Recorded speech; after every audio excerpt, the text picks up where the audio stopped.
अब यहाँ पर देखते हैं कार्बन की केमिकल प्रॉपर्टीज को। इसमें हमको 4 चीजें पढ़नी है। पहली combustion reaction, then oxidation, addition and substitution. यानी कि ये चारों रिएक्शंस कार्बन और उससे रिलेटेड कंपाउंड शो करते हैं। शो करने के बाद हमें देखना है कि उसमें जो प्रोडक्ट्स बनते हैं वो क्या होते हैं। सबसे पहले बात करते हैं कौन सी रिएक्शन की, कंबशन रिएक्शन की। कंबशन मतलब क्या होता है? जलाना। अगर आप कार्बन को या कार्बन वाले कंपाउंड्स को जलाओगे तो क्या होगा? कार्बन वाले कंपाउंड में जो कार्बन है जलने के बाद ऑक्सीजन ले लेगा एयर से और वो बना लेगी क्या? Carbon dioxide. और साथ में बनेगा क्या? Heat and light. यानी कि carbon dioxide, heat and light energy, ये 3 प्रोडक्ट बनेंगे अगर कंबशन रिएक्शन होगी कार्बन की या कार्बन के कंपाउंड्स की। कार्बन के कंपाउंड्स कौन से होते हैं? जैसे कि हमने देखा था कार्बन के एलोट्रॉपिक फॉर्म होता है क्या? एक डायमंड और दूसरा क्या था? ग्रेफाइट। तो अगर कार्बन के सारे एलोट्रॉप्स, जो भी इसके एलोट्रॉप है, सारे के सारे कंबशन रिएक्शन अगर शो करते हैं तो क्या फॉर्म होगा यहाँ पर? Carbon dioxide, heat and light. अब इसको एक रिएक्शन से समझ लेते हैं। कार्बन सबसे पहले ले लेते हैं। कार्बन ले लिया C, उसको बर्न किया in the presence of oxygen, तो क्या हुआ यहाँ पर? CO2 बना प्लस हीट बना plus light energy. Heat energy and light energy combustion reaction में बहुत ज्यादा हाई अमाउंट में बनती है। दूसरी रिएक्शन को समझते हैं, मीथेन। मेथ ओनली 1 कार्बन का CH4 है। इसको ऑक्सीजन की प्रेजेंस में अगर हमने कंबस्ट किया या बर्न किया तो क्या बनेगा?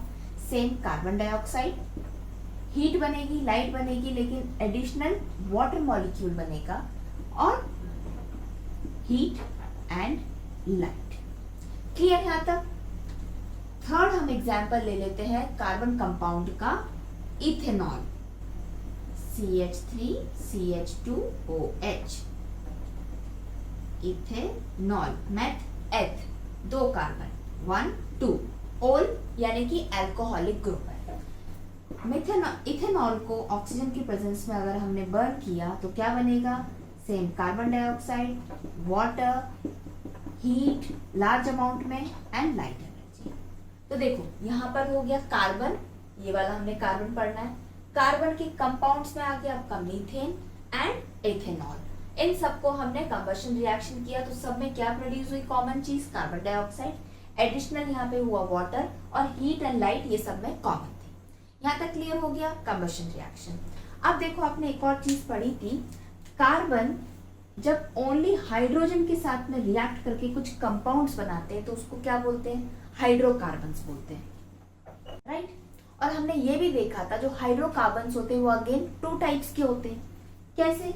Based upon the type of bond. या तो हाइड्रोकार्बन के अंदर सिंगल बॉन्ड होगा या डबल या ट्रिपल बॉन्ड होगा, है ना? इस तरीके से।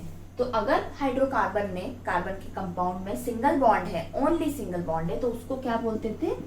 सैचुरेटेड हाइड्रोकार्बन हो गया।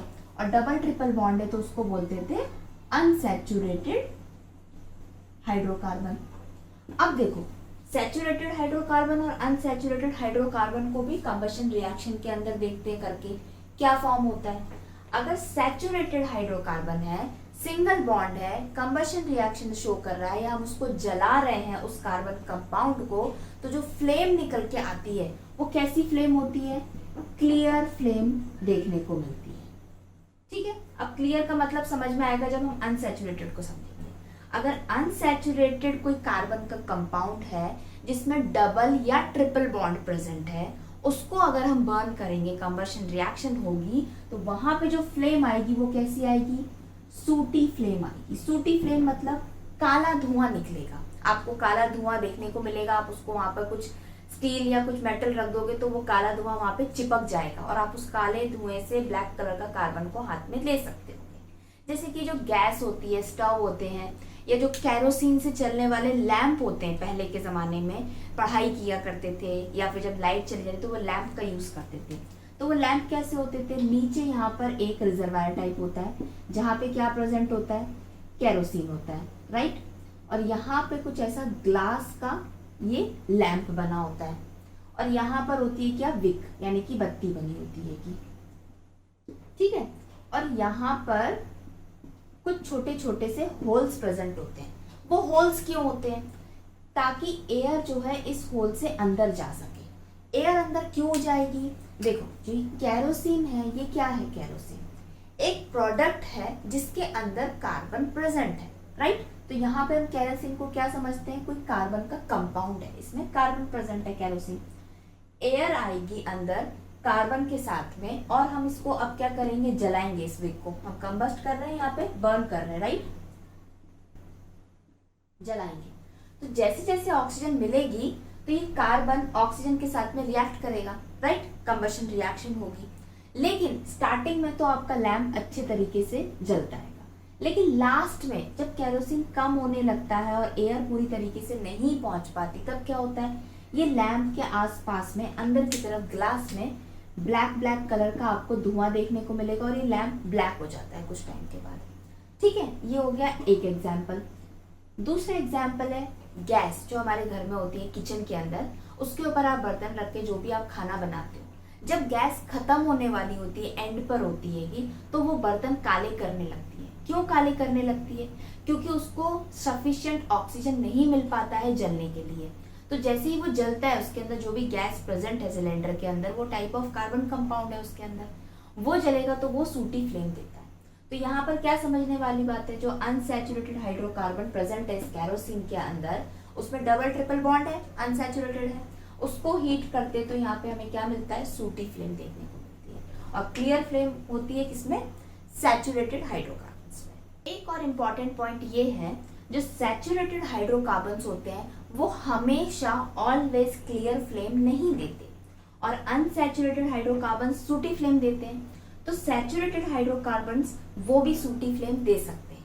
कब, देखो यहाँ पे जो सैचुरेटेड हाइड्रोकार्बन्स थे, ये इनको जो ऑक्सीजन मिल रही थी ये कंप्लीट मिल रही थी। कैसी मिल रही थी, फुल अमाउंट में इनको अच्छे से ऑक्सीजन मिल रही थी, इसलिए अच्छे तरीके से बर्न हो रहे थे और इसीलिए क्लियर फ्लेम आ रही थी। लेकिन यहाँ पे अनसैचुरेटेड हाइड्रोकार्बन्स को उतनी अच्छी तरीके से ऑक्सीजन नहीं मिल पाती, इसलिए वो सूटी फ्लेम देते हैं। तो अगर सैचुरेटेड हाइड्रोकार्बन्स को आप लिमिटेड अमाउंट ऑफ ऑक्सीजन दोगे, सही तरीके से कंबशन जब नहीं होगा, तो ये हाइड्रोकार्बन्स भी सूटी फ्लेम देने लगते हैं। सेकेंड टाइप की रिएक्शन है ऑक्सीडेशन। ऑक्सीडेशन का मतलब होता है एडिशन ऑफ ऑक्सीजन। कहाँ पर ऑक्सीजन को ऐड कर रहे हैं, कार्बन में या कार्बन के कंपाउंड्स में। तो जो कार्बन हुआ या कार्बन का कोई कंपाउंड हो गया, उसको अगर ऑक्सीजन मिल जाएगी तो वो हो जाएगा क्या, एक ऑक्सीडेशन रिएक्शन, राइट। अब ये जो ऑक्सीजन है वो अकेले नहीं आती कार्बन कंपाउंड्स के पास या कार्बन के पास में, वो किसी दूसरे कंपाउंड के साथ में मिलकर आती है। तो ऐसे कंपाउंड्स जो ऑक्सीडेशन रिएक्शन करवाने में हेल्प करवाते हैं, उनको बोलते हैं क्या, ऑक्सीडाइजिंग एजेंट। तो यहाँ पर हमको दो ऑक्सीडाइजिंग एजेंट को समझना है, एक एल्कलाइन KMnO4 यानी कि पोटेशियम परमैंगनेट। इसका नेचर कैसा होता है, एल्कलाइन, बेसिक इन नेचर होता है। दूसरा है oxidising agent acidic potassium dichromate K2Cr2O7। ये एसिडिक नेचर है पोटेशियम डाइक्रोमेट, और potassium permanganate basic in nature है। ये दोनों ऑक्सीडाइजिंग एजेंट है। अब ये दोनों ऑक्सीडाइजिंग एजेंट को हम एक कार्बन कंपाउंड के साथ में रिएक्ट करवाते हैं। कौन सा कार्बन कंपाउंड लेंगे, यहाँ पे हम लेंगे एथेनॉल, यानी कि 2 carbon compound CH3CH2OH when react with किसके साथ में, या तो इसके साथ में या इसके साथ में, और दोनों एक साथ नहीं, या तो एल्कलाइन KMnO4 हम ले लेंगे या हम पोटेशियम डाइक्रोमेट लेंगे। तो रिजल्ट क्या आएगा हमारा, क्या प्रोडक्ट बनेगा, प्रोडक्ट बनता है CH3COOH यानी कि एसिटिक एसिड। तो क्या हुआ, ये दोनों कंपाउंड ने, आइदर KMnO4 पोटेशियम परमैंगनेट ने या पोटेशियम डाइक्रोमेट ने ऑक्सीडाइज करा किसको, एथेनॉल को, किसमें, एसिडिक एसिड में। तो ये ग्रुप क्या हो गया, ये ग्रुप हो गया आपका कार्बोक्सिलिक ग्रुप हो गया। तो ये हो गया क्या, कार्बोक्सिलिक एसिड। तो acidic acid is a type of carboxylic acid, right. Carboxylic acid एक फंक्शनल ग्रुप है, हमने पहले पढ़े थे। अल्कोहल का OH होता है, एल्डिहाइड का CHO होता है, कार्बोक्सिलिक एसिड फंक्शनल ग्रुप होता है, एक कीटोन फंक्शनल ग्रुप होता है। तो यहाँ पर ये जो COOH लगा है, ये कार्बोक्सिलिक एसिड का ग्रुप है, जो किसमें आ गया है, CH3 के साथ में, तो वो बन गया एसिडिक एसिड। तो ये हो गई क्या, ऑक्सीडेशन रिएक्शन किसकी, कार्बन कंपाउंड की। कौन सा कार्बन कंपाउंड लिया हमने, एथेनॉल, जिसमें 2 कार्बन प्रेजेंट है। थर्ड रिएक्शन देखते हैं, एडिशन रिएक्शन। एडिशन का मतलब क्या होता है, कुछ चीज को ऐड करना है। यहाँ पर एडिशन रिएक्शन में हम ऐड करने वाले हैं किसको, हाइड्रोजन को। किस में ऐड करेंगे हाइड्रोजन को, हाइड्रोकार्बन्स में, यानी कि कोई कार्बन में या कार्बन के कंपाउंड के अंदर, ठीक है। तो यहाँ पे लिख दिया क्या, ये हो गया हाइड्रोकार्बन, इसके अंदर ये हाइड्रोजन को हम ऐड करेंगे, एडिशन रिएक्शन हो जाएगी। अब हाइड्रोकार्बन हमको पता है 2 टाइप्स के हैं, सैचुरेटेड एंड अनसैचुरेटेड। तो जो अनसैचुरेटेड है, जिसके अंदर या तो डबल बॉन्ड है या ट्रिपल बॉन्ड है, उसके अंदर हम इस हाइड्रोजन को क्या करेंगे, ऐड करेंगे। कार्बन कंपाउंड है ये, और हाइड्रोजन को हम ऐड कर रहे हैं। रिएक्शन अभी नहीं होगा अच्छे से, तो यहाँ पर क्या जरूरत पड़ जाती है, कैटलिस्ट की। कैटलिस्ट की जरूरत क्यों पड़ती है कि ये हो गया कैटलिस्ट, एक निकल, या दूसरा ले सकते हैं क्या, पैलेडियम। कैटलिस्ट का काम होता है कोई भी रिएक्शन को कंटिन्यू करवाना, चेंज करवाना, अल्टर करवाना। यानी कि ये दोनों रिएक्टेंट हो गए, अनसैचुरेटेड हाइड्रोकार्बन्स और हाइड्रोजन, ठीक है। लेकिन ये सही तरीके से रिएक्शन करके प्रोडक्ट नहीं बना पाएंगे। तो जो कैटलिस्ट आएगा वो क्या करेगा, इस रिएक्शन को फर्दर प्रोसीड करेगा, जहां रिएक्शन को जाना चाहिए वो वहां लेके जाएगा। मैक्सिमम कैटलिस्ट जो होते हैं कोई भी रिएक्शन को फास्ट कर देते हैं, उनकी स्पीड को फास्ट करते हैं, without any change in the reactants. इन दोनों में कोई चेंज नहीं करेंगे, वो रिएक्शन को फास्ट कर देंगे, ठीक है। तो जैसे ही रिएक्शन होता है तो ये अनसैचुरेटेड हाइड्रोकार्बन्स क्या बन जाते हैं, सैचुरेटेड हाइड्रोकार्बन्स। समझे, एडिशन रिएक्शन के अंदर carbon compounds, specially unsaturated carbon compounds जो होते हैं, हाइड्रोजन जैसे ही ऐड होता है विद द हेल्प ऑफ कोई कैटलिस्ट के साथ में, तो वो सैचुरेटेड हाइड्रोकार्बन्स बन जाते हैं। इसका एग्जाम्पल समझते हैं कैसे, 2 कार्बन ले लिए, ठीक है, डबल बॉन्ड, क्योंकि अनसैचुरेटेड हमको यहाँ पर लेना है, और दोनों के पास में क्या प्रेजेंट है, R ग्रुप प्रेजेंट है। तो ये अनसैचुरेटेड कोई हाइड्रोकार्बन है। अब ये हाइड्रोजन की प्रेजेंस में एंड निकल या पैलेडियम की प्रेजेंस में क्या करेगा, रिएक्शन करेगा, एडिशन रिएक्शन होगा। तो यहाँ पर एडिशन अब किसका हो जाएगा, हाइड्रोजन का, ये वाले मॉलिक्यूल के अंदर होगा। तो देखो ये बना दिए 2 कार्बन, इसके पास में बना दिए ये R, इसके पास में रहेंगे ही रहेंगे हैं। अब ये 2 हाइड्रोजन को एक इस कार्बन के पास जाएगा फर्स्ट, और दूसरे कार्बन के पास में जाएगा। तो यहाँ पर मैं बना देती हूँ, ये एक हाइड्रोजन आ गया। अब देखो यहाँ पर, पहले यहाँ पर देखते हैं, ये फर्स्ट कार्बन है, यहाँ पर 1 2 3 4 वैलेंसी कंप्लीट, सेकंड की 1 2 3 4 कंप्लीट। अब प्रोडक्ट के अंदर 1 2 3 1 2 3 दोनों को कितना चाहिए, एक और चाहिए। तो यहाँ पर हो जाएगी क्या, ये शेल पहले से यहाँ पर था, लेकिन अब यहाँ पर 2 थे, अगर मैं यहाँ पर एक और बॉन्ड बना लूँ तो कितना हो जाएगा, 1 2 3 4 5, वैलेंसी है ही नहीं कार्बन की, 5 4 है। तो यहाँ पर क्या करना पड़ेगा, एक बॉन्ड को हमें यहाँ पर हटाना पड़ेगा। तो ये हो गया आपका क्या, सिंगल बॉन्ड कंपाउंड। तो इसको हम बोल सकते हैं सैचुरेटेड हाइड्रोकार्बन। तो ये हो गया क्या, सैचुरेटेड हाइड्रोकार्बन। अनसैचुरेटेड हाइड्रोकार्बन से बन गया क्या, सैचुरेटेड। और ये देखने को मिलता है स्पेशली वेजिटेबल ऑयल्स में। वेजिटेबल ऑयल जो होते हैं, जो हम कुकिंग के लिए यूज करते हैं, वो ज्यादातर अनसैचुरेटेड होते हैं, और इसीलिए उनको हमें यूज करना चाहिए क्योंकि वो हेल्दी रहते हैं। अगर एनिमल फैट की बात करें या एनिमल से रिलीज होने वाले ऑयल्स को अगर हम यूज कर रहे हैं कुकिंग के अंदर, तो उसके अंदर सैचुरेटेड फैट्स प्रेजेंट होते हैं या सैचुरेटेड मॉलिक्यूल्स होते हैं। तो ऑलवेज कुकिंग के लिए अनसैचुरेटेड हाइड्रोकार्बन या जो भी कार्बन प्रेजेंट होते हैं, अनसैचुरेटेड मॉलिक्यूल्स या फैट्स को यूज करना चाहिए, ठीक है। अब यहाँ पे लास्ट रिएक्शन को समझते हैं, that is substitution reaction. Substitution का मतलब होता है किसी की जगह को वहां पर ले लेना। तो यहाँ पर क्या हो रहा है, जो कार्बन के कंपाउंड्स हैं उनके साथ में कोई दूसरा एक रिएक्टेंट आता है और वो रिएक्टेंट इस कार्बन कंपाउंड के अंदर जगह ले लेता है। तो यहाँ पर किसी मॉलिक्यूल को, एटम को वो हटा देगा और वो खुद आकर बैठ जाएगा, तो ये सब्स्टिट्यूट बन जाएगा यहाँ पर किसी एक पर्टिकुलर एटम का। तो अब इसको एग्जाम्पल से समझते हैं। कार्बन का कंपाउंड यहाँ पर लेना है, तो यहाँ पर हम लेंगे कौन सा, सैचुरेटेड कार्बन कंपाउंड्स या हाइड्रोकार्बन। तो नॉर्मली जो सैचुरेटेड होते हैं, जिसमें सिंगल बॉन्ड प्रेजेंट होता है हाइड्रोकार्बन्स में, ये बिल्कुल ही इनर्ट नेचर के होते हैं, यानी कि इनकी reactivity very poor, low reactive, unreactive होते हैं। इनके सामने आप कोई भी दूसरा रिएक्टेंट रख दो, ये रिएक्ट बिल्कुल भी नहीं करेंगे। तो एक एग्जांपल समझते हैं, मीथेन CH4। तो इसको हम ऐसे बना सकते हैं, सिंगल बॉन्ड है, सैचुरेटेड हाइड्रोकार्बन हो गया, कार्बन है एंड हाइड्रोजन है, राइट।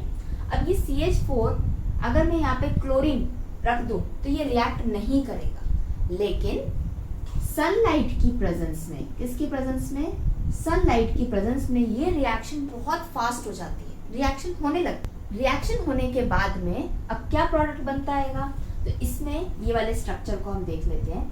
ये कार्बन के पास 4 हाइड्रोजन है, यहाँ पर ये 2 Cl आएंगे इसके पास में, तो क्या होगा, एक Cl एक हाइड्रोजन की यहाँ पर जगह को ले लेगा। तो कैसा स्ट्रक्चर बन जाएगा फिर, यहाँ पर हाइड्रोजन हाइड्रोजन हाइड्रोजन और ये हो गया Cl। तो ये हो गया क्या, CH3Cl प्लस इसका जो हाइड्रोजन यहाँ से रिप्लेस हो गया, निकल गया है, वो दूसरे Cl के साथ में क्या बना लेगा, HCl।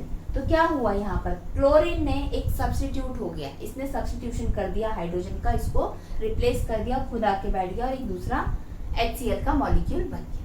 तो ऐसी रिएक्शंस कौन सी होती हैं, सब्स्टिट्यूशन रिएक्शंस होती हैं, जो कार्बन कंपाउंड्स में देखने को मिलती है। कौन से वाले, सैचुरेटेड कार्बन कंपाउंड्स में, ठीक है। अब यहाँ पे 2 इंपॉर्टेंट कार्बन कंपाउंड्स को समझते हैं, पहला एथेनॉल, दूसरा एथेनोइक एसिड। सबसे पहले बात करते हैं एथेनॉल की। इथेनॉल रूम टेम्परेचर पे जहां हम अभी हैं, यहाँ पर वो लिक्विड फॉर्म में होता है, पहला पॉइंट। इथेनॉल रूम टेम्परेचर पे लिक्विड फॉर्म में होता है, ठीक है। दूसरा पॉइंट ये है, एथेनॉल को दूसरा नाम दिया जाता है अल्कोहल, और ये मैक्सिमम अल्कोहलिक ड्रिंक्स के अंदर प्रेजेंट होता है, राइट। तो ये हो गया अल्कोहल, इसका दूसरा नाम, और ये अल्कोहलिक प्रेजेंट होता है। थर्ड पॉइंट है, अल्कोहल या एथेनॉल एक बहुत ही अच्छा बढ़िया सॉल्वेंट होता है। सॉल्वेंट है तो उसके अंदर कुछ सॉल्यूट्स को आप डिसॉल्व कर सकते हो। अब कौन से सॉल्यूट्स को डिसॉल्व करना है, अब जो भी सॉल्यूट्स को अल्कोहल में डिसॉल्व करना है, तो जो प्रोडक्ट बनता है वो हमारे लिए बहुत यूजफुल होता है। अल्कोहल की यही प्रॉपर्टी कि वो एक गुड सॉल्वेंट है, इसलिए इसको, अल्कोहल को या एथेनॉल को यूज किया जाता है मेडिसिन की प्रिपरेशंस में, कफ सिरप की प्रिपरेशंस में, या बहुत से टॉनिक्स होते हैं उनकी प्रिपरेशंस में अल्कोहल प्रेजेंट होता है, ठीक है। फोर्थ पॉइंट होता है, अल्कोहल सॉल्युबल इन वाटर, ये पानी में डिसॉल्व हो जाता है, इसीलिए जो दारू होती है या शराब होती है उसके अंदर पानी मिला के ड्रिंक बना के पी जाती है, जो कि बैन है, लेकिन ये चलती रहती है। तो ये इसकी प्रॉपर्टी है कि अल्कोहल में पानी मिला दो तो वो मिक्स हो जाता है, राइट। तो ये हो गई फोर्थ प्रॉपर्टी। अब फिफ्थ अगर हम बात करें तो ये हो गई कैसी, इसकी जनरल प्रॉपर्टीज के बारे में। अब फिफ्थ हम बात करते हैं इसकी केमिकल प्रॉपर्टीज के बारे में, यानी कि कुछ रिएक्शंस होंगी अल्कोहल की किसी दूसरे एलिमेंट, मेटल्स, कंपाउंड्स के साथ में, ठीक है। तो सबसे पहले हम ये देखते हैं, जो ये एथेनॉल है इसका मॉलिक्यूलर फॉर्मूला क्या है। मेथ एथ 2 कार्बन का कंपाउंड है ये, तो CH3CH2OH इसका फॉर्मूला है, हो गए 2 कार्बन ये, और ओल है तो इसका मतलब यहाँ पे कौन सा ग्रुप है, अल्कोहलिक ग्रुप प्रेजेंट है। अब इसके हम रिएक्शन करवाएंगे 2 चीजों से, पहली एक मेटल से, दूसरा एक एसिड से, राइट। तो यहाँ पर हम मेटल जो ले रहे हैं वो ले रहे हैं सोडियम मेटल, तो लिख देते हैं यहाँ पे CH3 CH2OH when react with sodium एक मेटल के साथ में, तो क्या होता है, इसको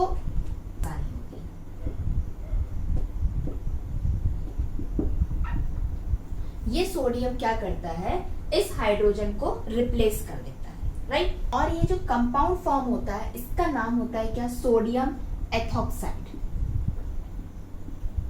सोडियम एथॉक्साइड, राइट। अब देखो यहाँ पर आप एक चीज नोट करो, यहाँ पे हाइड्रोजन कितना है, यहाँ पर ये 1 था जो रिप्लेस किया गया सोडियम से, लेकिन गैस में कितना आया है, यहाँ पे 2 हाइड्रोजन। तो ये अभी कैसी इक्वेशन है, ये बैलेंस्ड इक्वेशन नहीं है। तो इसको बैलेंस करेंगे कैसे, ये हो जाएगा 2, ये हो जाएगा 2 और ये हो जाएगा 2। अगर आपको बैलेंसिंग नहीं आती तो आप पहले केमिकल रिएक्शन वाला चैप्टर के वीडियोस देख सकते हैं, वहां पर मैंने बहुत इजी वे में समझाया है कि रिएक्शन को बैलेंस किया जाता है। अब यहाँ पर एथेनॉल की रिएक्शन एक एसिड से करवाते हैं, और वो एसिड है क्या, कॉन्सेंट्रेटेड सल्फ्यूरिक एसिड H2SO4, ठीक है। तो सबसे पहले यहाँ पर मैं बना देती हूँ क्या, ये एथेनॉल, राइट। ये रिएक्शन कर रहा है किसके साथ में, कॉन्सेंट्रेटेड H2SO4 के साथ में। तो रिएक्शन में जो प्रोडक्ट फॉर्म होगा वो कैसे पता चलेगा, सबसे पहले जो एथेनॉल है इसके अंदर हो जाएगी एक रिएक्शन, दैट इज डिहाइड्रेशन। जैसे ही कॉन्सेंट्रेटेड सल्फ्यूरिक एसिड इसको मिलेगा तो यहाँ पर डिहाइड्रेशन होगा। डिहाइड्रेशन का मतलब क्या होता है, डिहाइड्रेशन का मतलब होता है वाटर मॉलिक्यूल का रिमूव हो जाना, निकल जाना एक वाटर मॉलिक्यूल। मेजर रिएक्टेंट कौन सा है यहाँ पर, एथेनॉल है, तो एथेनॉल में से ही वाटर मॉलिक्यूल निकलेगा। वाटर का फॉर्मूला क्या होता है, H2O, यानी कि 2 हाइड्रोजन 1 ऑक्सीजन। तो यहाँ पर हाइड्रोजन भी है, ऑक्सीजन भी है, तो यहाँ से 2 हाइड्रोजन और 1 ऑक्सीजन चले जाएंगे। तो जैसे ये जाएंगे तो ये मॉलिक्यूल क्या हो जाएगा, कार्बन, तो एज इट इज 2 कार्बन रहेंगे यहाँ पर। अब इनके पास में हो जाएगा क्या, डबल बॉन्ड, और ये हो जाएंगे कुछ इस तरीके से। तो ये कितना हो गया, मैथ एथ, ये भी था एथ, लेकिन यहाँ पे कौन सा ग्रुप था, OH एल्कोहलिक ग्रुप था, तो ये क्या था, एथेनॉल। लेकिन यहाँ पर OH अब बचा है, ऑक्सीजन नहीं बचा, और एक हाइड्रोजन भी यहाँ पर 2 चले गए, तो ये हो जाएगा डबल बॉन्ड में इन, इथीन। तो क्या फॉर्म हो गया आपका, इथेनॉल से इथीन फॉर्म हो गया, राइट। कब डिहाइड्रेशन रिएक्शन हुई, कब हुई डिहाइड्रेशन रिएक्शन, जब कॉन्सेंट्रेटेड H2SO4 के साथ में एथेनॉल ने रिएक्ट किया। क्लियर यहाँ तक। अब दूसरा कार्बन कंपाउंड डिटेल में समझते हैं, दैट इज एथेनोइक एसिड। इस टॉपिक के अंदर काफी सारे रिएक्शंस हैं, वो सारी याद होना चाहिए। रिएक्शन तभी याद होगी जब वो समझ में आएगी, तो ये वाला टॉपिक बहुत ध्यान से सुनना। सबसे पहले यहाँ पे मैं लिख देती हूँ क्या, एथेनोइक एसिड, ये एक एसिड है, राइट। इसका दूसरा नाम है acetic acid.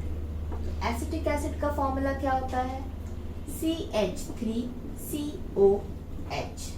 Right. Carboxylic acid या कार्बोक्सिलिक ग्रुप इसमें ऐड होता है, उसका नाम क्या होता है, एथेनोइक एसिड या acetic acid, CH3COOH acetic acid, ठीक है। अब देखो, आपने एसिड्स एंड बेसिस पढ़े थे चैप्टर में। एसिड और बेसिस के टाइप्स थे, स्ट्रॉन्ग एसिड्स, वीक एसिड्स। तो स्ट्रॉन्ग एसिड कौन से थे, जो अपने आयंस को कंप्लीटली क्या करते हैं, डिसोशिएट कर देते हैं। और वीक एसिड्स कैसे होते हैं, जो अपने आयंस को कंप्लीटली डिसोशिएट नहीं करते, पार्शियली डिसोशिएट करते हैं। तो ये जो एसिटिक एसिड है ये एक टाइप ऑफ वीक एसिड है। कैसा एसिड है, ये वीक है, ये अपने आयंस को कंप्लीटली डिसोशिएट नहीं करता है, पहला पॉइंट। दूसरा पॉइंट, मैंने लिया 100 ml वाटर, ठीक है, या 100% वाटर है मेरे पास में एक बीकर के अंदर, ठीक है। अब ये 100 ml में से मैंने 5 to 8 ml वाटर को हटा दिया और उसके अंदर क्या डाल दिया मैंने, 5 to 8% एसिटिक एसिड डाल दिया या एथेनोइक एसिड को डाल दिया। तो अब ये कैसा बन गया मिक्सचर, ना ये वाटर है ना ये एसिटिक एसिड है, ये मिक्सचर बन गया, इसको बोलते हैं विनेगर। ये वही विनेगर है जो प्रिजर्वेटिव की तरह यूज किया जाता है। जो मार्केट में अचार मिलते हैं, पिकल्स मिलते हैं, उनके अंदर ये विनेगर एज ए प्रिजर्वेटिव डला होता है। आजकल तो चाउमीन्स होती है उसके अंदर भी ये विनेगर डालते हैं खट्टेपन के लिए। तो कार्बन का कंपाउंड हो गया एक जो हम खाते हैं, ठीक है। ये हो गया आपका दूसरा पॉइंट। तीसरा पॉइंट ये है इसका, जब ठंडी पड़ती है बहुत ज्यादा तो तो ये एथेनोइक एसिड एसिटिक एसिड जम जाता है, फ्रीज हो जाता है। इसी वजह से इसका दूसरा नाम होता है क्या, ग्लेशियल एसिटिक एसिड। तो कोई बड़ी भारी बात नहीं है, ये ग्लेशियल एसिटिक एसिड है, इसका मतलब ग्लेशियर वाली जगह पर जहाँ ठंडी पड़ती है वहां पर ये जम जाता है। ये एक सिंपल सा पॉइंट था, ठीक है। तो ये हो गई सिंपल सी कुछ बातें एथेनोइक एसिड की। अब बात करते हैं इसकी केमिकल रिएक्शंस की, किस किस के साथ में रिएक्ट करता है और क्या बनाता है का। उससे पहले एक चीज को समझते हैं, क्या, एस्टर्स को। ये आपने वर्ड सुना होगा एस्टर्स, केमिस्ट्री में सुनते हैं कंपाउंड होता है एस्टर। क्या होते हैं एस्टर्स? एस्टर्स होते हैं कुछ ऐसे केमिकल कंपाउंड जो कि स्वीट स्मेलिंग होते हैं। इनमें से खुशबू आती है, मीठी खुशबू आती है, मीठी खुशबू आती है एस्टर्स में से, इसीलिए इसको डाला जाता है परफ्यूम्स के अंदर या फ्लेवरिंग एजेंट्स के अंदर। तो एस्टर केमिकल है, तो इस केमिकल के अंदर क्या प्रेजेंट है? इसके अंदर प्रेजेंट होता है क्या, अल्कोहल प्लस एसिड। यानी कि कोई अल्कोहल को अगर आप एसिड के साथ रिएक्ट करवा दोगे तो वो क्या फॉर्म करेगा, वो एस्टर फॉर्म करेगा, ठीक है। तो यहाँ पर एसिटिक एसिड क्या बोल रहेगा, एथेनोइक एसिड। मैं भी तो एक एसिड हूँ, मुझे बुला लो यहाँ पर और एक अल्कोहल से रिएक्ट करवा दो तो मैं क्या बन जाऊंगा, एक एस्टर बन जाऊंगा। तो वही रिएक्शन को अब हम देख। तो यहाँ पर हो गई ये केमिकल रिएक्शन किसकी, एथेनोइक एसिड की, यानी कि एस्टर्स बनाने की बात। तो एस्टर कैसे बन रहे थे, अल्कोहल और एसिड के साथ में। एसिड कौन सा ले रहे हैं, एथेनोइक एसिड। ये ले लिया यहाँ पर, ये हो गया आपका एसिड, कौन सा, एसिटिक एसिड या एथेनोइक एसिड। अल्कोहल के साथ में रिएक्ट करवाना है, हमने ले लिया एक सिंपल सा अल्कोहल, दैट इज एथेनॉल को हमने यहाँ पर ले लिया, ठीक है। एसिड की प्रेजेंस में जब ये रिएक्शन हुआ तो क्या बन के आया, ये आया एस्टर और ये बन गया क्या आपका वाटर मॉलिक्यूल। और इस रिएक्शन को क्या बोलते हैं, एस्टरिफिकेशन। क्यों, क्योंकि यहाँ पर क्या बन रहा है, एक ये एस्टर बन रहा है। अब ये जो एस्टर बना है अगेन हम इसका रिएक्शन करवाएंगे। देखो ये रहा एस्टर, ये रिएक्ट करेगा एक बेस के साथ। बेस एसिड बेस होता है, तो यहाँ पर हम बेस लेते हैं कौन सा, NaOH, और ये हो गया हमारा एस्टर, ये वाला CHS NaOH के साथ एक बेस के साथ रिएक्ट करेगा तो क्या बनेगा, ये रिएक्शन के बाद अगेन हमको अल्कोहल मिल जाएगा, लेकिन जो एसिड मिलेगा उसके पास में हमारा ये सोडियम आ जाएगा। तो sodium salt of ethanoic acid और मिल जाएगा हमें वापस हमारा अल्कोहल, दैट इज इथेनॉल। तो यहाँ पर क्या आ जाएगा, हमारा एक प्रोडक्ट होगा अल्कोहल और दूसरा होगा क्या, सोडियम सॉल्ट ऑफ, इसका दूसरा नाम होता है सोडियम एसीटेट। और यही रिएक्शन होती है कब, सपोनिफिकेशन रिएक्शन में, जो आगे हम अभी डिटेल में समझेंगे, राइट। तो यहाँ पर क्या हो जाएगा, C2H5OH, यानी कि इसी को हम इस तरीके से लिख सकते हैं, C2H5OH प्लस CH3COO। ये हो गया एसिटिक एसिड का आधा, CH3COO।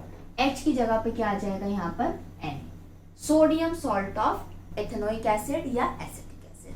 क्लियर यहाँ तक। ये हो गई पहली रिएक्शन किसकी, एथेनोइक एसिड की, एस्टरिफिकेशन की। एस्टर बना, फिर एस्टर को बेस के साथ रिएक्ट कराया, अगेन हमको अल्कोहल मिल गया और sodium salt of ethanoic acid मिल गया, ठीक है।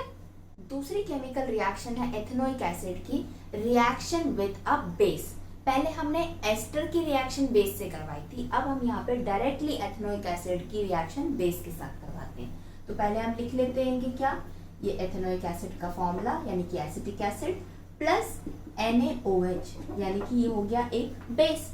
अब ये रिएक्ट करा के क्या बनाएंगे, ये जो सोडियम है ये अगेन इस हाइड्रोजन की जगह ले लेगा, तो sodium salt of ethanoic acid बनेगा, यानी कि सोडियम एसीटेट, और एक वाटर मॉलिक्यूल क्या हो जाएगा, रिलीज हो जाएगा। तो इसका फॉर्मूला हो जाएगा CH3COO Na plus water molecule, ये sodium salt of ethanoic acid, जिसका दूसरा नाम होता है शॉर्ट सोडियम एसीटेट।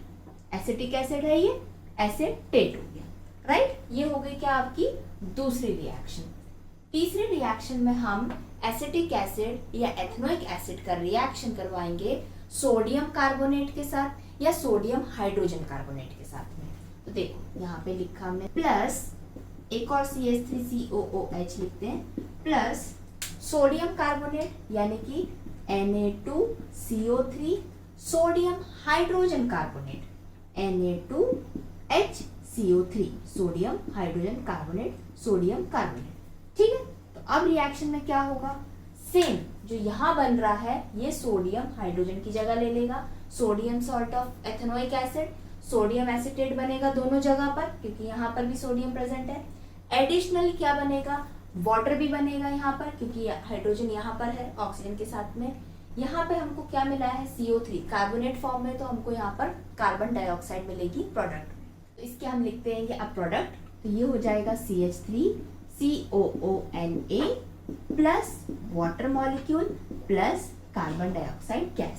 सेम यहाँ पर भी CH3COONA plus water molecule and carbon dioxide. तो इन दोनों का नाम क्या होता है, सोडियम एसीटेट। तो आपको देखने को क्या मिला, जो एथेनोइक एसिड होता है पहले हमने उसको अल्कोहल के साथ में रिएक्ट करवाया तो एस्टर बन गया। यही एथेनोइक एसिड को हमने बेस के साथ sodium carbonate, sodium hydrogen carbonate के साथ रिएक्ट कराया तो हमें कॉमन क्या मिला, सोडियम एसीटेट सॉल्ट मिला। ठीक है यहाँ तक। अब यहाँ पर समझते हैं सोप्स एंड डिटर्जेंट को। सोप्स में समझने वाली चीज है मिसल फॉर्मेशन, राइट। तो उसको समझने के लिए सबसे पहले मैं यहाँ पे लिख देती हूँ क्या, डर्ट, जो कोई भी टाइप की हो सकती है, ऑयल, ग्रीस, मिट्टी, कुछ भी, ठीक है, गंदगी। देन हम बात करेंगे किसकी, वाटर की, जो आपको पता है क्या होता है, H2O होता है, राइट। और थर्ड होता है क्या हमारा, सोप, जो हमारा एक क्लींजिंग एजेंट होता है जिससे हम हाथ धोते हैं और ताकि हमारे हाथ साफ हो जाए। अगर आपके हाथ में गंदगी लगी और सिंपल आप वाटर से हाथ धोगे तो वो आपके हाथ की गंदगी साफ नहीं होगी, तो आपको क्या यूज करना पड़ता है, सोप यूज करना पड़ता है। सोप वाटर के साथ मिलके आपकी हाथ की ये डर्ट को हटा देता है, रिमूव कर देता है। कैसे, मिसल फॉर्म करके। कैसे मिसल फॉर्म करता है वही हम देखते हैं।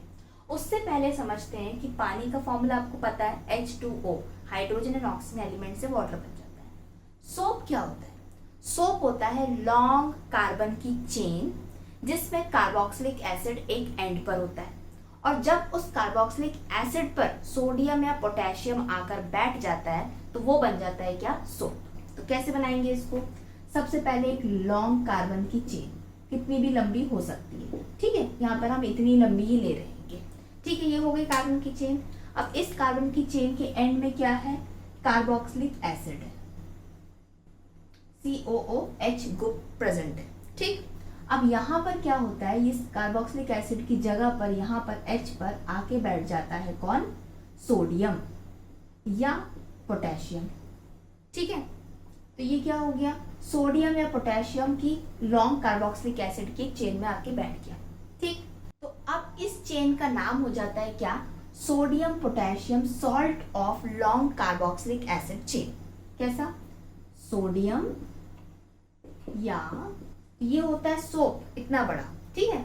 अब देखो इतने लंबे स्ट्रक्चर को बनाने से अच्छा है मैं क्या बना दूं, कुछ इस तरीके से, ये कार्बन की चेन हो गई, यहाँ कार्बन, यहाँ कार्बन, यहाँ कार्बन, यहाँ कार्बन प्रेजेंट है, और एक एंड के ऊपर कौन बैठा हुआ आएगा, सोडियम। सोडियम हो सकता है या पोटेशियम सॉल्ट हो सकता है, तो ये भी क्या हो गया, सोप हो गया, ठीक है। तो ये जो चेन होती है इसके अंदर दो पार्ट होते हैं, एक पार्ट होता है हाइड्रोफिलिक, एक पार्ट होता है हाइड्रोफोबिक। हाइड्रोफिलिक का मतलब होता है वाटर लविंग, जो वाटर के साथ में रिएक्ट कर सकता है, और हाइड्रोफोबिक का मतलब होता है जो वाटर के साथ में रिएक्ट नहीं कर सकता या वाटर के साथ इंटरेक्शन नहीं करता है।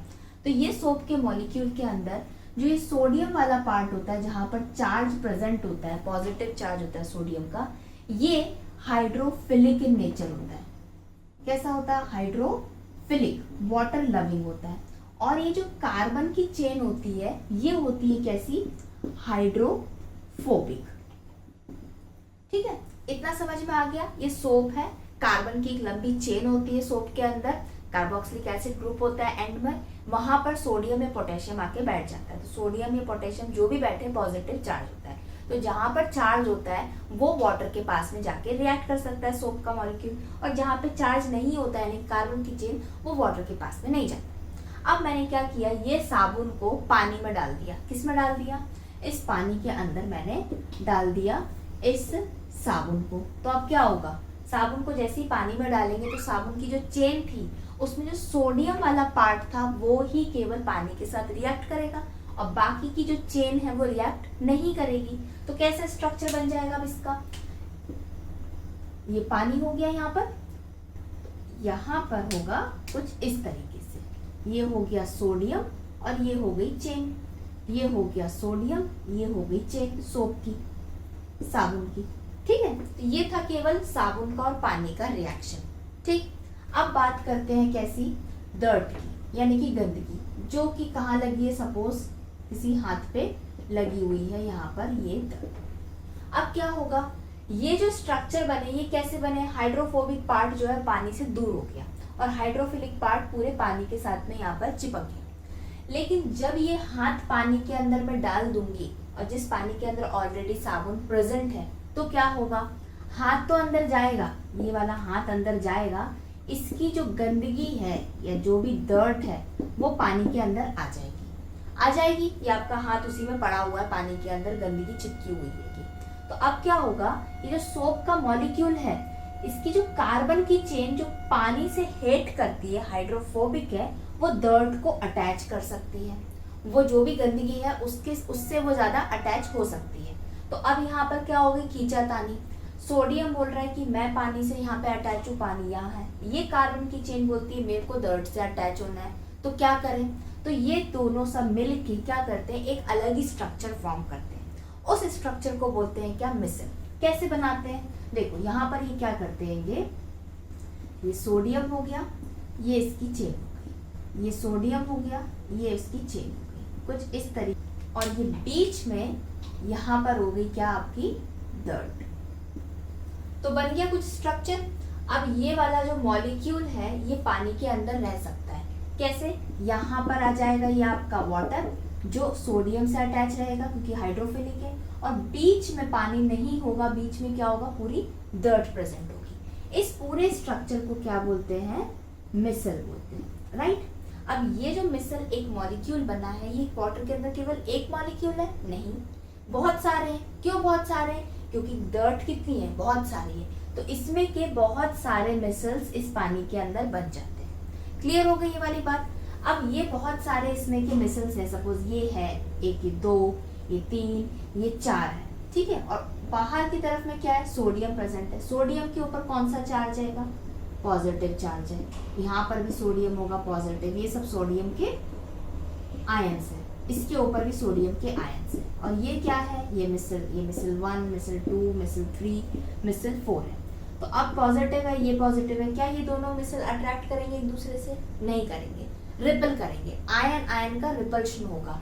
इसीलिए ये मिसल्स जो पानी के अंदर है प्रेसिपिटेट नहीं फॉर्म करते हैं, अलग अलग रहते हैं। तो देखो ये जो मिसल है क्या सॉलिड फॉर्म में बना, सॉलिड फॉर्म नहीं है, जैसा वाटर लिक्विड है उसी तरीके से ये भी लिक्विड है, क्योंकि वो साबुन जो था वो पानी के अंदर घुल गया, जो डर्ट थी वो भी पानी के अंदर घुल चुकी है, तो दोनों लिक्विड हो गए, ये भी एक लिक्विड स्टेज हो गया और ये भी एक लिक्विड फॉर्म हो गया। तो दो लिक्विड जब एक ही जगह प्रेजेंट है और दोनों इमिसिबल हैं, तो वो उसको हम क्या बोलते हैं, इमल्शन बोलते हैं। इसीलिए पानी के अंदर अगर साबुन और डर्ट मिल जाती है तो क्या फॉर्म हो जाता है, इमल्शन फॉर्म हो जाता है, राइट। दो इमिसिबल लिक्विड्स हो जाते हैं। और ये जो मिसल्स होते हैं ये एक्ट करते हैं कोलॉइड्स की तरह। किसकी तरह, कोलॉइड्स, जो पानी के अंदर सॉल्युबल नहीं होते। इतना क्लियर हो गया। मिसल क्या होता है, सोडियम, ये सॉल्ट, सोप जो होता है ये सोडियम पोटेशियम के सॉल्ट होते हैं, राइट। फिर कोलॉइड्स क्या होते हैं, इमल्शंस कैसे बना, ठीक है।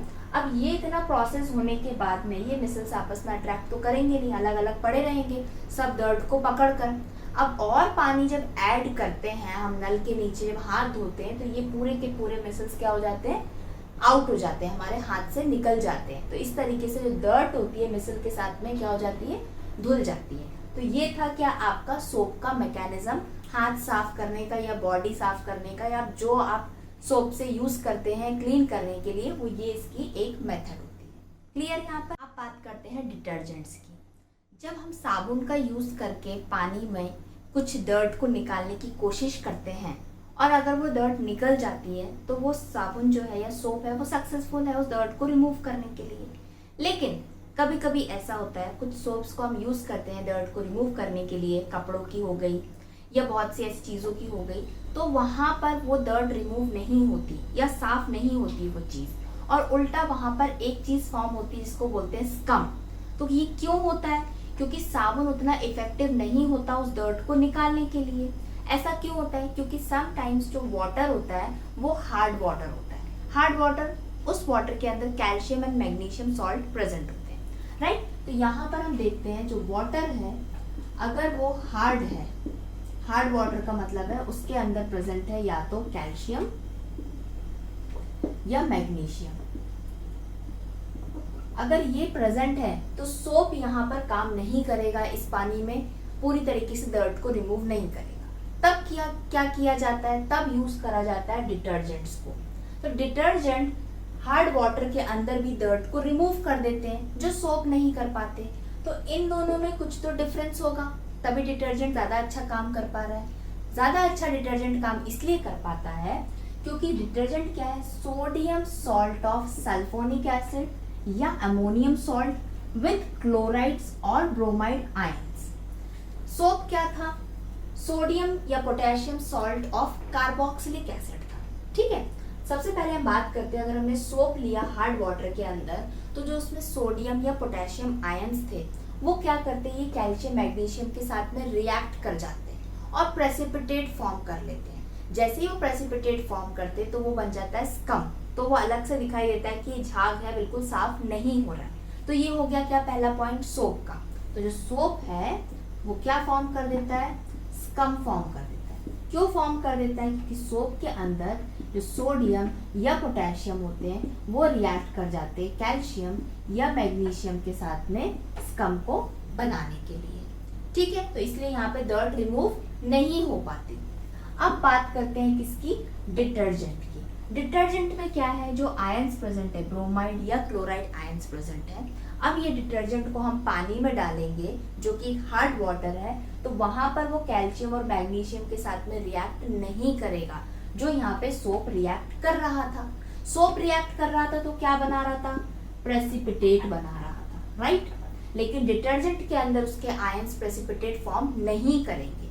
प्रेसिपिटेट जैसे ही फॉर्म नहीं होगा तो क्या होगा? डर्ट जो है बहुत इजीली रिमूव हो जाएगी। तो यही एक प्रिंसिपल है किसका? डिटर्जेंट का, डर्ट को क्लीन करने का, वो भी हार्ड वाटर के अंदर, ठीक है। और यही डिटर्जेंट्स का यूज करा जाता है कहाँ पर? शैम्पू के अंदर, या जो क्लोथ्स को कपड़े धोने के लिए डिटर्जेंट होता है वो। तो ये काफी ज्यादा हार्ड होते हैं एज कंपेयर टू सोप्स में।